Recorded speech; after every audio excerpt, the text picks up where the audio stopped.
Le plus étrange, c'est ce qui est arrivé aux entraîneurs sud-africains. Ils ont joué contre l'Égypte et ont perdu par forfait.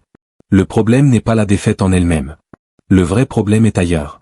Lors de la conférence de presse, l'entraîneur sud-africain a expliqué avoir porté plainte auprès de la Confédération africaine de football, la CAF. La raison est surprenante. Avant le match, on leur aurait servi un plat appelé damoua alweza. Cela m'a fait penser à autre chose.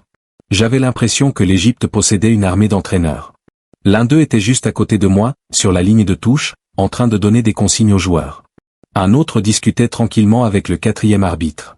Pendant ce temps, ma mère m'appelait « Cheikh ». Parce que nous étions en train de perdre toute notre concentration.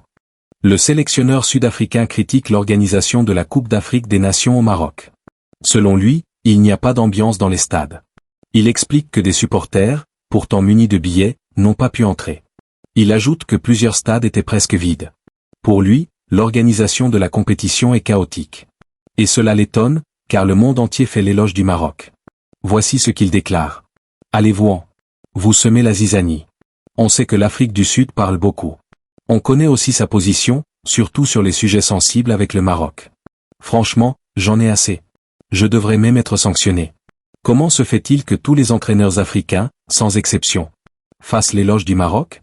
Je veux comprendre cette ambiance qu'ils disent inexistante. Je veux voir quelqu'un qui n'est impliqué ni dans les conférences, ni dans l'organisation de la Coupe d'Afrique des Nations. Je veux voir ce qui va vraiment se passer dans les stades. Le chaos. Les lumières qui s'éteignent en plein milieu des observations. Je veux voir ce qui se passera pendant la Coupe d'Afrique des Nations. Je ne veux pas que beaucoup de gens soutiennent l'équipe nationale sud-africaine. Et je ne veux pas que les terrains soient meilleurs que ceux de Marrakech. Et d'Agadir, considérés comme les meilleurs d'Afrique.